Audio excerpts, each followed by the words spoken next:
Oi, gente, tudo bem com vocês? Vou aproveitar para poder conversar com vocês. Mais um bate-papo, né? Esse final de semana, esse feriado, assim, maratonei alguns filmes, né? Na Netflix. Aqueles filmes, alguns até picantes, maiores de 18 anos.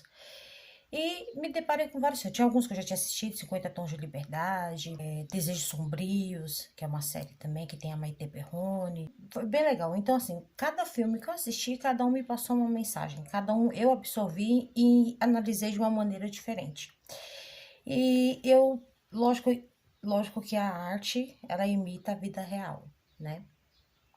E faz com que a gente analisa, pode fazer uma autoanálise também, né?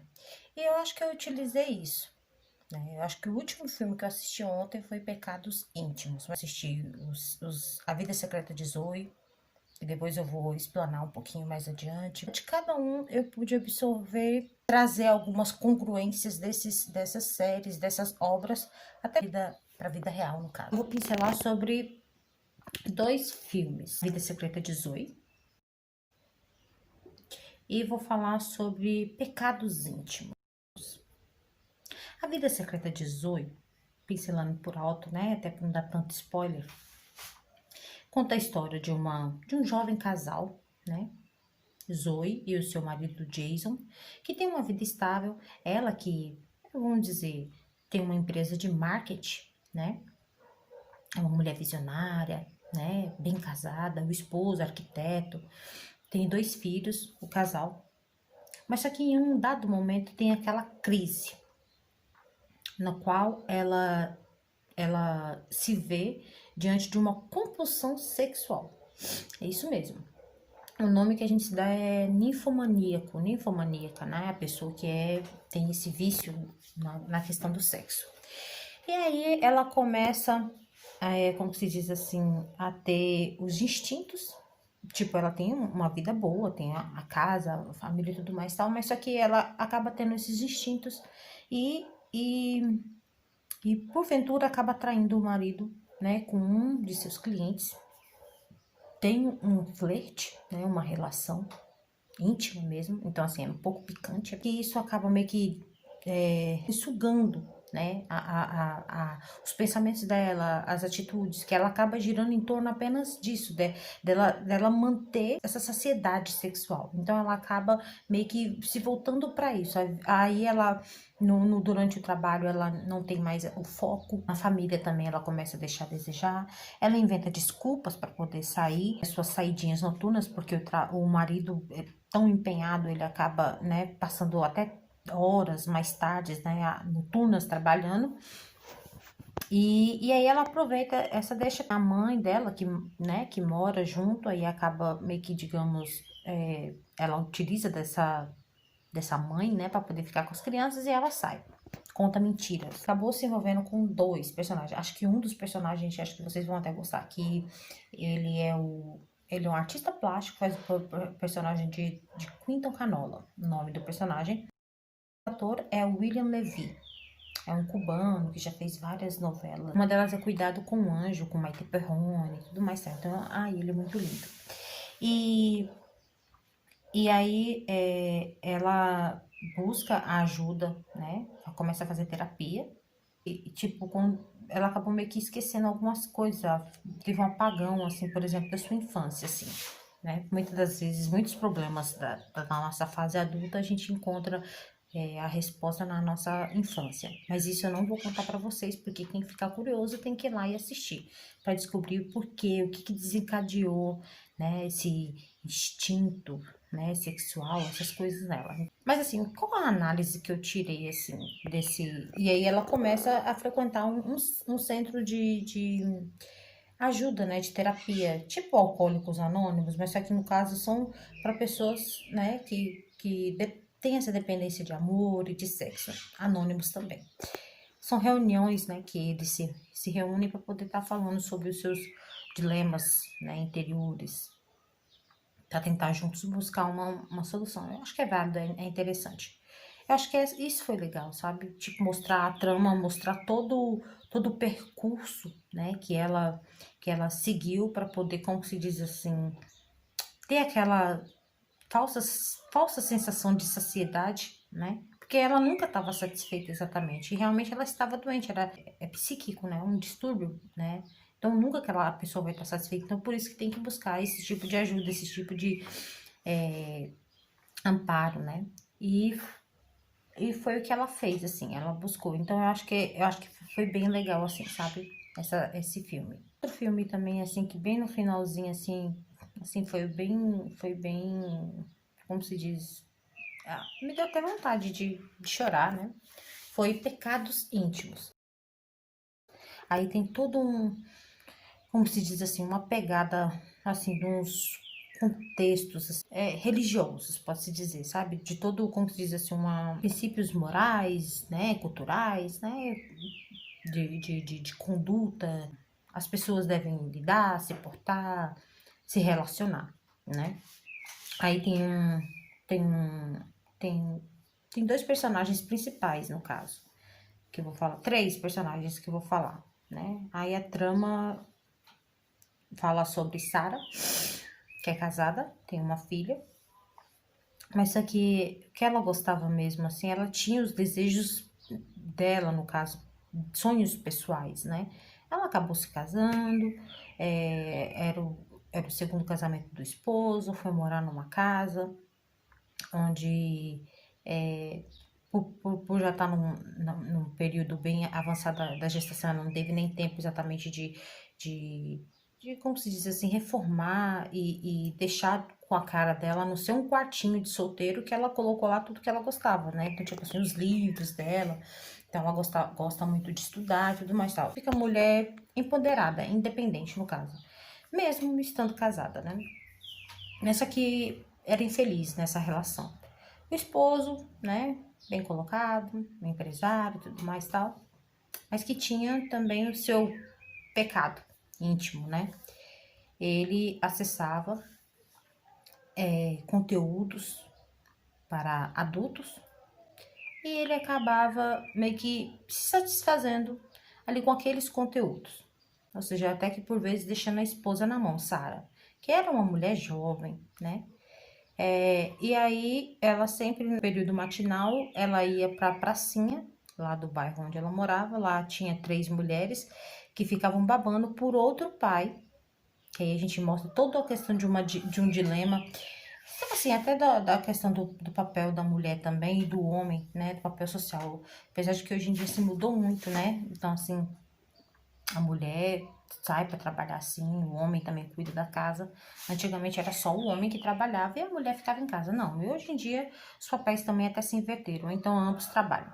Só que nesse caso tem o Brad, que ele é casado, tem um filho, a esposa trabalha com documentários, então trabalhava muito o papel do dono de casa. Né? Então ele cuidava do filho, preparava a alimentação, então, igual milhares de mulheres desempenham. Havia se formado em direito, mas só que por 3 anos seguidos não passava no exame da OAB, parecia que não era realmente o que ele queria. Acho que no eu interior dele demonstrava ainda aquele adolescente, pode-se dizer. Então, assim, parecia que ainda não tinha amadurecido o suficiente. Nesse meio termo, as colegas da Sara, elas fazem uma aposta lá para quem conseguir o contato dele. Sara, que era muito despojada, né? E aí ela vai, não só consegue contato, como também para o padrão né, social, o esperado no caso, ela abraça e ainda no caso acaba meio que rolando um selinho. Nossa, aquilo ali para as três colegas dela também, né, eram casadas, mas totalmente conservadoras, recatadas, porque o nosso mundo ele é conservador, né? Só uma ressalva. Elas logo se apressaram e saíram e foram embora. Então, assim, o que tirar como análise, né? Quanto à questão de Sarah e de Brad, ambos, né, têm seu relacionamento, mas só que a esposa dele trabalhava muito, né? O esposo dela também trabalhava. Chega um dado momento que de tão ficar próximos, né? Talvez frequentando os mesmos lugares, tal, né? Levando as crianças para passear, eles acabam tendo um caso. Só comprova o quanto também, assim, às vezes nós somos vazios de nós, né? Quando a gente é vazios por dentro, a gente às vezes quer buscar fora para poder preencher, né? Sendo que a gente tem que, em primeiro lugar, se amar, estar inteiro e saber exatamente o que que a gente quer para nossa vida, o que que a gente anseia, né, traçar, até para a gente não cair nessas ciladas, nessas armadilhas da vida, né? Porque, igual, por exemplo, assim, não confundir, talvez, igual eles que tiveram uma aventura, né? Uma aventura sexual. São análises que eu fiz, no caso, né? São análises que eu fiz, porque se o sistema, né, no caso, te oferta isso, talvez você pode buscar outros meios, né, de sobreviver, mas talvez a exigência pela perfeição, a exigência por você ser algo, né, desenvolver uma profissão, uma profissão, isso acaba meio que, como se diz assim, sufocando os seres humanos. Talvez isso explica muito a questão de pessoas que desenvolvem síndromes, que desenvolvem ansiedade, né? Aí vem crise existencial, ai, por o que eu deveria fazer, como me encaixar nessa sociedade? É desigual, né? O sistema, ele é desigual, né? A questão das oportunidades também, né? Luciano, no final, é com o personagem Ronnie, né? Que cometeu lá os crimes, né? E assim, né? Questão de coitadinho, né? Colocando como coitadinho. Ronnie, ele foi preso, né? Por vários crimes, né? De pedofilia. E morava com a mãe, um homem já de uma idade madura, ainda não tinha constituído família e tudo mais e tal, e a mãe dele tinha uma certa preocupação com ele, né, assim, quando ele foi liberado, saiu da cadeia, pagou pelos crimes e tal, e a mãe dele ficava preocupada, porque já estava idosa e queria ver o filho, como se diz assim, constituir família. Essa mãe preocupada, portes de jornais, moças que queriam, né, se relacionar, encontrar, e até marcou um encontro para esse filho. O filho, para não desapontar a mãe, foi. Só que no fundo, ele tinha um pecado íntimo, que era o desejo por crianças, no caso. Vê que precisa de tratamento. Então, assim, ele saiu, sim, teve esse encontro, mas só que aí depois fez merda. Quem quiser assistir, eu deixei essa mulher, acabou desistindo do encontro e foi embora. É no final. A mulher com quem ele estava no encontro também era uma mulher que tinha alguns problemas psicológicos, né? Acho que ela estava no terceiro doutorado, alguma coisa assim do tipo. Então, eu acho que ela tinha ficado muito impressionada. Aí a gente vê, assim, sobre a questão da sociedade que a gente vive, né? A cobrança exacerbada, né? A cobrança pela perfeição, a cobrança por você sempre estar estudando e parece que nunca tá bom, sabe? Por exemplo, assim, o perfil desse Ronnie, ele me aparentava meio que, talvez pela mãe dele ser tão religiosa, né? E ele ocultava os traços homossexuais, né? E talvez seja por isso porque criança, né, gente? Nossas crianças estão tão vulneráveis a tantos lobos, né, por aí. Talvez a criança é tão dócil, tão inocente mesmo, né? Então aí talvez esses lobos vorazes, né, que são enrustidos, né, até por questão de preconceitos culturais, religiosos e tal, eles acabam meio que ficando incubados, né? Eles não se expressam, não colocam pra fora, então eles acabam meio que cometendo crimes com seres inocentes, né? Que não sabem nem exatamente o que tá acontecendo. Então, que pode ele precisa de tratamento, né? Então, isso demonstra que ele precisava de um tratamento. Quanto a questão, só que assim que ele saiu, a foto dele estampou cartazes, né? Que ele era um maníaco, né? E tudo mais tal, e que havia sido solto, liberado. Então, assim, as pessoas ficaram em alerta. A comunidade no qual ele morava, que ele vivia, ele ficaram em alerta. E aí, assim, a todo momento ele estava passando pelo crivo do julgamento social. Aí teve um momento que ele foi se refrescar na piscina da cidade, no clube, e aí tinha muitas crianças. Parecia que ele estava se portando como outra criança também, né? Pela maneira como ele interpretou. E aí alguns pais o reconheceram e, lógico, todas as crianças saíram de dentro da piscina. Ele foi o único. E aí ele foi retirado com a questão da polícia, assim. E o isolamento social, né, que fizeram com ele. Aí, em um dado momento, tem outro personagem, que é o Larry, que persegue ele. Ele é um tira, no caso, um policial. E persegue ele, né? Passa pela rua da casa dele, fica gritando e tal. Assim, ou seja, até, como se diz assim, perseguindo, oprimindo a mãe, sai em defesa do filho, aí vocês vão ver o desenrolar. No fim, em resumo mesmo, é todo, como se diz assim, é toda essa cobrança que a sociedade faz, né, sobre as pessoas, como agir, como se portar, sobre a questão da orientação sexual também, né, se a gente voltar na história, a gente vê que as mulheres não tinham muitas opções, né? Casavam, ou então, no caso, viravam freiras, no caso. Assim como os homens também, né? Assim, muitos homens, até para poder questão da homossexualidade, para poder esconder, né? E não passar pelo julgamento e tal, alguns até iam para a questão do sacerdote. Bem que hoje em dia estamos vivendo novos tempos, né? Tempos de redescoberta, tempos de aceitação, mesmo a gente vendo que a questão das diferenças, elas não são muito aceitas, mesmo até eu que sou simpatizante e que respeito a causa, a gente é julgado, né? Mas quanto à minha orientação sexual, eu sou muito bem resolvida, né? Mas tem pessoas que realmente, que por medo de se assumir, por medo do preconceito, passam anos, modo de dizer, dentro do armário, que não demonstram o seu verdadeiro eu, que deixam de viver a vida, né, por conta desse julgamento. Eu acho que se falam tanto, né, de Deus é amor, isso e tal, se ele é o Criador, ele ama as suas criaturas, né? Com todas as suas perfeições e imperfeições. Nós, seres humanos, nós somos falhos, né?